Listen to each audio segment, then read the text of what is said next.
Do you want to reduce your iPhone's battery consumption and extend its life? In this video, I'll show you how to turn on low power mode in a few simple steps. This feature is especially useful when you're out and about or if you don't have access to a charger. So make sure to watch this video until the very end to understand the tutorial properly. To get started, open up the settings on your iPhone. And then scroll down until you see a setting called battery. Once you find it, tap on it. And now you'll see the low power mode option. So in order to turn on the low power mode on your iPhone, simply toggle this on. Low power mode will temporarily reduce background activities like downloads and mail fetching until you can fully charge your iPhone.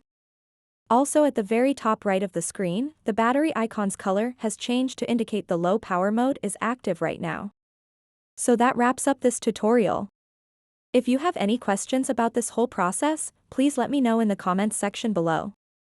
And if this video helped you out, please give it a big thumbs up and subscribe to this channel for more tutorial videos like this one.